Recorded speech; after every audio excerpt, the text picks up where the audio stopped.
blood pools across pristine white marble, its crimson fingers reaching toward million-dollar artwork hanging on the walls of one of Miami's most exclusive mansions. The night air, thick with humidity, carries the echo of gunshots that have just torn through the Moretti family estate. What drives a person to destroy everything they have built? What transforms love into violence? And how does a family empire worth billions crumble in a single blood-soaked evening? The answers lie within the twisted tale I am about to share. Have you ever wondered what secrets hide behind the perfect family portraits of the ultra-wealthy? Have you questioned how far someone might go to protect their reputation when scandal threatens to destroy everything? Perhaps you have felt the invisible weight of family expectations pressing down upon your shoulders, though likely not with the devastating consequences we will witness today. Welcome to Behind Closed Doors. I am your guide through the darkened corridors of human desire and destruction. Today we explore how the forbidden relationship between billionaire Victor Moretti and his own niece Isabella ignited a chain reaction that would ultimately leave 5 people dead and countless lives shattered across Miami's elite social circles. When investigating officers first entered the sprawling oceanfront compound that fateful morning, they encountered a scene that defied comprehension. Blood-spattered chandeliers worth hundreds of thousands of dollars. Empty bullet casings scattered across imported Italian tile. The bodies of Miami's most powerful family arranged in a grotesque tableau of betrayal and revenge. But to truly understand what happened that night and why it matters to all of us, we need to go deeper than the horrific crime scene. We need to examine how wealth and power created the perfect breeding ground for obsession. We need to understand how family loyalty transformed into deadly revenge. And we need to witness how a single forbidden desire set everything ablaze. Before we continue, take a moment to subscribe to Behind Closed Doors and hit the notification bell. Our channel explores cases just like this one each week, uncovering the psychological truths that mainstream media often overlooks. Leave a comment sharing your initial thoughts on what might have pushed this family to its breaking point. Now let us return to Miami, where the Moretti family reign was about to begin its catastrophic end. A collapse that would expose the dangerous consequences when passion, power, and blood ties collide behind closed doors. To understand the massacre that destroyed the Moretti legacy, we must first understand the man at its center. Victor Moretti did not inherit his fortune. He built it from nothing with calculated precision and ruthless determination. Born to Italian immigrants in a crowded apartment complex in North Miami, Victor learned early that power belonged to those who seized it. While his father worked 16-hour days at construction sites, young Victor observed how the real money flowed to property owners, not those who built the properties. This observation shaped his lifelong ambition. By age 20, Victor had saved enough from 3 simultaneous jobs to purchase his first condemned apartment building. Working nights and weekends, he renovated the property himself, flipped it, and doubled his investment. Where others saw urban decay, Victor recognized opportunity. His true genius emerged during the Miami real estate boom of the 1980s. While competitors focused on luxury developments, Victor quietly acquired vast tracts of seemingly worthless swampland outside the city limits. Critics called him foolish until city expansion plans revealed the need for precisely that land. Overnight, his holdings multiplied in value 20 times over. "I do not wait for opportunity," Victor often told business associates. "I position myself where opportunity must eventually arrive." The Moretti Group expanded rapidly into commercial real estate, hotels, and exclusive residential communities. His signature development, Crystal Bay Towers, transformed Miami's skyline with twin 60-story glass monoliths that caught both sunrise and sunset, a testament to his flair for dramatic statement and attention to detail. By his 50th birthday, Forbes estimated his wealth at $3.2 billion. His annual charity gala drew celebrities, politicians, and royalty from across the globe. The mansion he built on Palm Island stood as a monument to his success. 20,000 square feet of opulence featuring priceless art, historic artifacts, and technological innovations. Yet those close to Victor knew his public persona concealed a deeply controlling nature. His wife Lila, son Adrian, and extended family lived under his exacting standards. Staff members followed elaborate protocols. Every aspect of the Moretti empire operated according to his precise vision and unwavering command. "Family is everything," he declared in interviews, though few understood how literally he meant those words or how fatally they would prove true. While Victor built his empire in Miami, his niece Isabella pursued a different path overseas. The daughter of Victor's late brother, Isabella, spent 7 years studying art history and cultural anthropology across Europe. Her education extended beyond academics. She absorbed progressive ideals about individual freedom and self-determination that stood in stark contrast to the rigid family structure awaiting her return. Isabella arrived at Miami International Airport on a humid June afternoon, no longer the reserved teenager who had departed years earlier. At 26, she carried herself with quiet confidence, her perspective shaped by museums in Paris, activism in Berlin, and archaeological digs in Greece. The family who greeted her saw only her elegant appearance, missing the intellectual transformation hidden beneath. "You have been missed," Victor told her at their first dinner together, though his tone suggested what he truly meant. "You have been absent from your proper place in this family." Isabella moved into the east wing of the Moretti mansion, a gilded cage overlooking the Atlantic. Her days filled with obligatory family appearances and charity committee meetings, all orchestrated by Victor to reintegrate her into their world of wealth and influence. Yet each night she retreated to her suite, filling journals with reflections on the suffocating nature of family obligation. "I feel like an anthropologist studying my own tribe," she confided to her only friend in Miami, an art gallery director named Lucia. "They speak a language of power and possession I no longer understand." Everything changed during the Midsummer Gala, an annual event where 400 of Miami's elite gathered at the Moretti estate. Isabella, dressed in burgundy against a sea of expected black and white attire, stood apart from the carefully choreographed event. Victor, observing her from across the grand ballroom, felt something shift in his perception. Their conversation on the moonlit terrace began innocently discussing European architecture and art, but something electric sparked between them as Isabella challenged his rigid worldview with her broader perspective. For perhaps the first time, Victor encountered someone who saw beyond his wealth and power to the complex man beneath. "You remind me of myself before success changed everything," he whispered, their glasses clinking under starlight.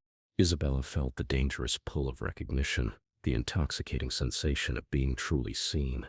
Even as alarms sounded in her mind, something deeper responded to this forbidden connection, setting both on a collision course with catastrophe.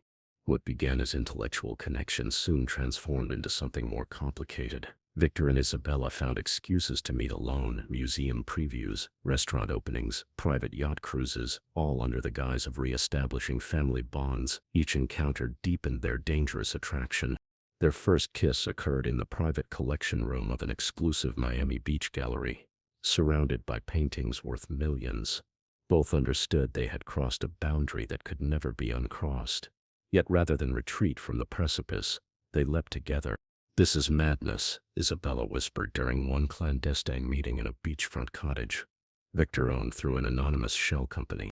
"Then we are both mad," he replied, the billionaire who controlled everything now surrendering to emotions he could not govern. For Victor, the affair represented a rebellion against the constraints of his own making. The man who built walls of wealth and protocol now thrilled at breaking every rule he established. Each secret rendezvous provided the exhilaration his calculated business victories no longer delivered. Isabella experienced a complex psychological contradiction. While her educated mind recognized the inappropriate nature of their relationship, emotionally she found herself drawn to the only person powerful enough to understand her ambivalence toward their privileged world. Their forbidden connection became her own rebellion against family expectation. Neither spoke openly about consequences, though both recognized the catastrophic potential of discovery. Victor stood to lose his reputation, business partnerships, marriage, and relationship with his son. Isabella risked family exile, social ostracism, and destruction of her future prospects. Yet the immediate danger only intensified their connection. They developed elaborate systems to communicate: burner phones, coded messages through intermediaries, and meeting locations throughout Miami where the Moretti name would not be recognized. "We live two lives now," Victor told her during a midnight meeting in a garden apartment miles from their coastal mansion. "The life everyone sees and the life only we know. If you have ever kept a significant secret from those closest to you, you understand how such deception changes you." How did maintaining this dangerous secret affect Victor and Isabella? Share your thoughts in the comments below. Did their forbidden relationship stem from genuine emotion or from darker psychological needs? Your insights help us understand the complex human motivations behind such tragedies. As autumn approached, their secret world began to show fractures. The careful boundaries between their public and private lives started crumbling, setting the stage for inevitable discovery. No secret remains buried forever in a household where staff observe everything and family members monitor one another like hawks. The first cracks appeared when Lila Moretti noticed subtle changes in her husband's behavior, unexplained absences, newfound attention to his appearance, and mysterious phone calls that ended abruptly when she entered a room. Victor has always been precise with his schedule, Lila confided to her personal assistant. Now he disappears for hours with vague explanations about property inspections and investor meetings that do not appear in his calendar. After 27 years of marriage, Lila possessed a finely tuned radar for deception.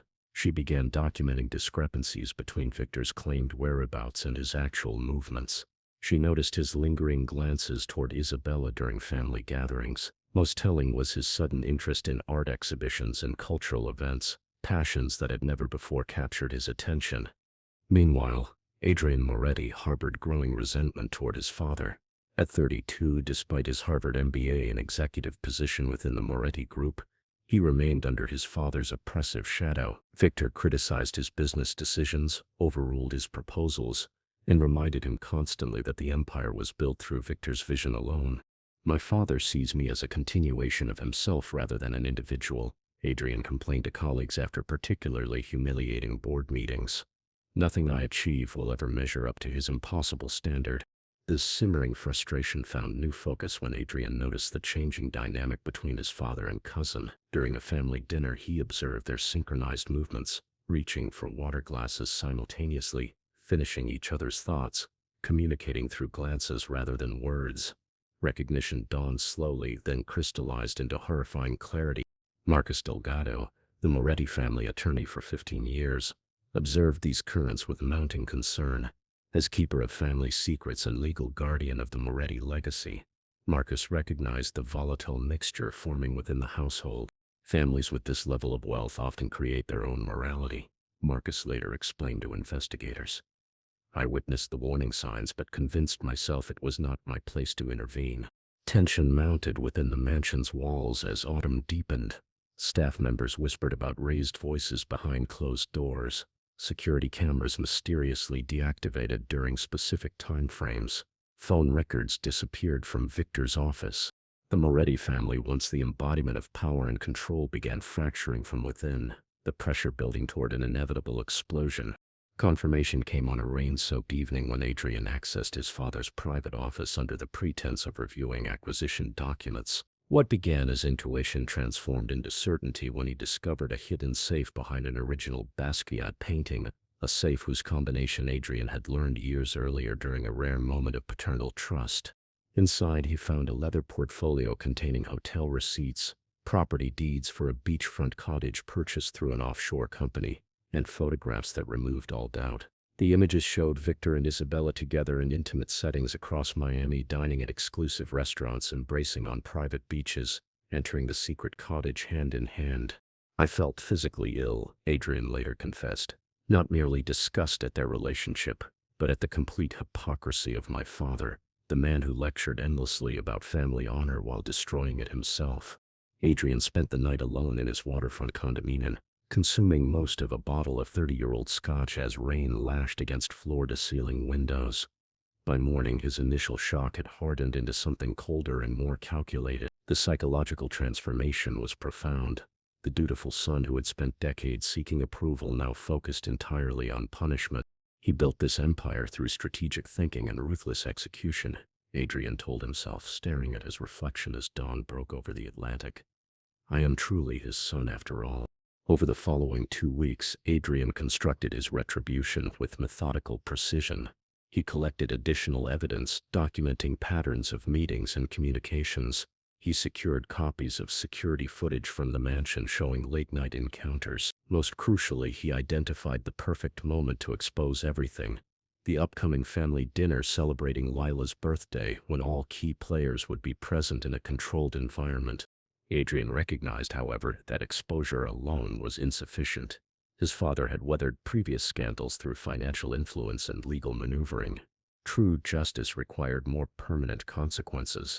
The final piece fell into place when Adrian approached Roland Mendez, the head of security for the Moretti estate. Roland had served 15 years in private security after military deployment, developing unwavering loyalty to Victor, or so everyone believed. What no one knew, including Victor, was that Roland harbored deep resentment after Victor refused financial assistance when Roland's daughter needed experimental medical treatment 3 years earlier. The girl died while Victor donated millions to hospital wings bearing the Moretti name. "I need additional security during my mother's birthday celebration," Adrian explained during their private meeting. Discreet professionals who understand complex family situations and can handle unexpected scenarios. Roland understood the unspoken request. "I know exactly who to bring in," he replied, seeing his opportunity for long-awaited justice. Before we continue to the confrontation that changed everything, take a moment to subscribe to Behind Closed Doors and join our community of true crime analysts. What would you have done if you discovered such a betrayal in your own family? Share your thoughts in the comments below. The evening of Lila Moretti's birthday arrived with deceptive calm. Outside, Miami's October sky painted itself in violet and amber as the sun descended behind distant clouds. Inside the mansion's grand dining room, staff arranged flowers worth thousands of dollars, polished centuries-old silver, and placed Waterford crystal at each setting. The massive oak table, imported from a French chateau, stretched beneath a chandelier containing over 4,000 hand-cut diamonds. "Everything must be perfect tonight," Victor instructed the household manager. Unaware of how dramatically imperfect the evening would become, family members arrived separately. Lila entered wearing emeralds that matched her eyes, their cold glitter reflecting her growing suspicions. Isabella appeared in understated black, her complexion pale with unspoken dread. Marcus Delgado arrived precisely at 7, legal documents concealed in his leather portfolio, contingency plans for various scenarios he anticipated might unfold. 4 security personnel positioned themselves discreetly throughout the mansion, responding to Roland's specific instructions. From the beginning, conversation strained against artificial pleasantries. Victor offered elaborate toasts to Lila while avoiding her direct gaze. Isabella spoke only when addressed directly. Adrian observed everything with calculated patience, waiting for the perfect moment as servers presented 5 immaculate courses. "Before dessert is served," Adrian announced, standing suddenly as coffee was poured, "I would like to offer my own tribute to family loyalty." The room fell silent as Adrian removed a manila envelope from his jacket. His hands remained perfectly steady as he extracted photographs and placed them methodically on the polished table surface. "These were taken over the past 3 months," he continued, his voice leveled despite the mounting tension. "My father and my cousin have been engaged in an affair that violates every principle our family claims to uphold." The revelation detonated like a bomb in the quiet room. Lila gasped, one hand flying to her throat where diamonds glittered against suddenly flushed skin. Marcus Delgado closed his eyes briefly, as though preparing for inevitable catastrophe. Victor stood abruptly, his chair crashing backward onto marble flooring. "You dare to fabricate such accusations? You know nothing about—" "I know everything," Adrian interrupted, producing hotel receipts, property records, and security footage timestamps. "Every location, every meeting, every lie you told while building your precious legacy." Isabella remained motionless, tears streaming silently down her face as Lila turned to her with a look of absolute betrayal. "How could you enter my home, accept my kindness, while destroying my marriage?" Lila whispered, her controlled socialite facade crumbling completely. What happened next occurred with shocking speed. Victor lunged toward Adrian, decades of contained rage finally unleashed. Security personnel moved from shadows toward the confrontation, hands reaching inside jackets for concealed weapons. Before we reveal the horrifying moments that transformed this family argument into a massacre, I want you to consider, could this tragedy have been prevented?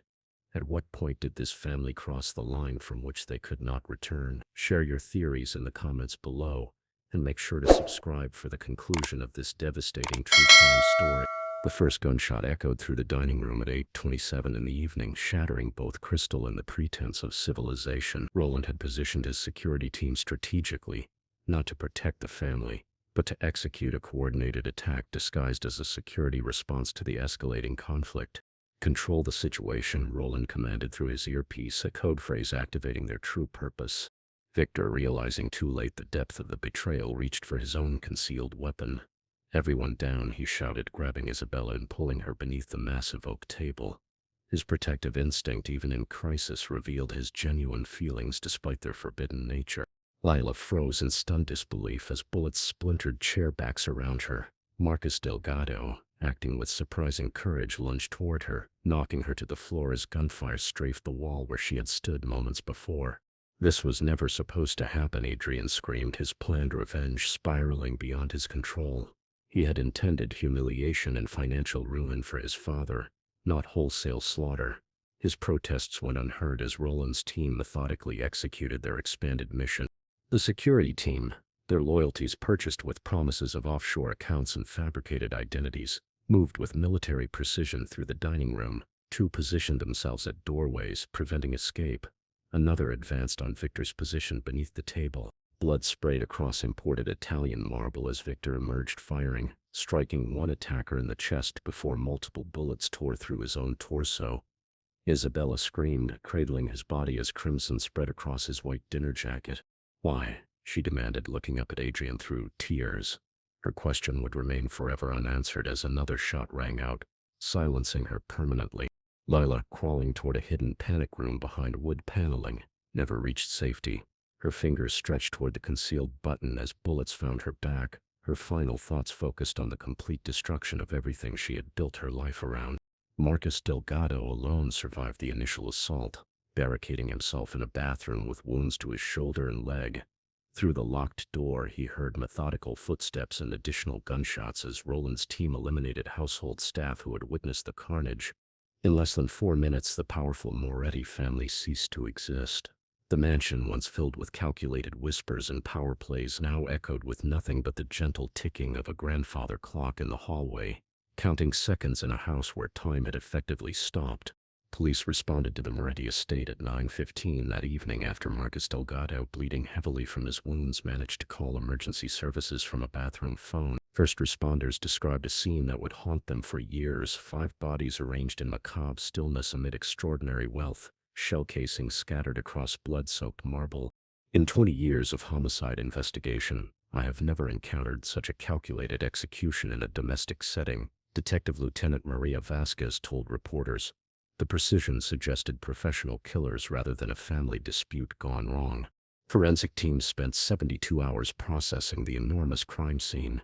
Their findings revealed a complex narrative far beyond initial assumptions. Ballistics confirmed 4 different weapons fired 27 total rounds. Blood spatter analysis demonstrated that Victor died attempting to shield Isabella. Security camera feeds had been selectively disabled, but backup systems captured Roland directing the assault team through the mansion with cold efficiency. This was a contracted massacre disguised as security response, forensic analyst James Cooper concluded in his report. The evidence suggests extensive planning rather than spontaneous violence. Media outlets descended on Miami like vultures, broadcasting helicopter footage of body bags being removed from the waterfront compound. Cable news networks ran continuous coverage dissecting every aspect of the Moretti empire and speculating about motives. The forbidden relationship between Victor and Isabella leaked to tabloids within 48 hours, adding sensational elements to an already shocking story. Public fascination proved insatiable. Crowds gathered at police barricades. Social media exploded with conspiracy theories, and tour buses added the mansion to their routes, selling tickets to view the Billionaire murder house from offshore boats. The investigation expanded internationally when financial records revealed offshore payments to Roland and his team. Authorities froze Moretti assets worldwide as they untangled the complex web of betrayal. Most shocking was the discovery of Adrian's detailed planning documents on his laptop revealing his role in orchestrating the confrontation, though forensic psychologists debated whether he intended the massacre or merely the destruction of his father's reputation.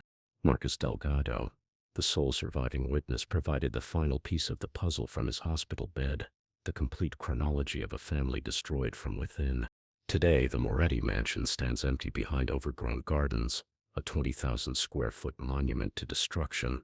Hurricane shutters cover windows where light once streamed across marble floors. The Olympic swimming pool contains only rainwater and fallen leaves. Nature reclaims what billions of dollars could not protect. Psychological experts who studied the case point to several universal human patterns that transcend wealth. Victor, despite controlling an empire, could not control his forbidden desires. Isabella sought authentic connection in a world of artificial relationships. Adrian denied paternal approval for decades, transformed yearning into vengeance. Each pursued emotional needs that wealth could never satisfy. The Moretti massacre demonstrates how isolation affects the ultra-wealthy, explains forensic psychologist Dr. Elena Rivera. Living entirely separate from normal social constraints, they created their own moral universe with catastrophic consequences. Financial investigation revealed the true cost of maintaining appearances. Victor spent millions concealing personal indiscretions while publicly championing family values. The Moretti group collapsed within months of the murders, revealing that appearance had always mattered more than substance, a house of cards built on reputation rather than reality. This case forces us to examine uncomfortable questions about our own lives. What secrets do we maintain behind closed doors? At what point does privacy become dangerous deception? How might our own unacknowledged desires lead to consequences we never intended? The ultimate tragedy lies not merely in the bloodshed that October evening, but in the numerous moments when different choices could have prevented disaster. Victor could have sought therapy rather than forbidden romance. Isabella could have established boundaries. Adrian could have confronted his father directly rather than plotting elaborate revenge. 5 people died because wealth created the illusion that normal rules did not apply. Yet no fortune can overcome the fundamental human need for honesty, connection, and forgiveness. Thank you for joining me for this exploration of wealth, desire, and destruction. If you found value in understanding the psychological dynamics behind this tragedy, please subscribe to Behind Closed Doors. Leave a comment sharing which aspect of this case resonated most deeply with you. Each week, we examine the hidden motivations driving criminal behavior, because understanding why people commit unspeakable acts helps us recognize warning signs in our own communities. Until next time, remember that the most dangerous secrets are those we keep from ourselves.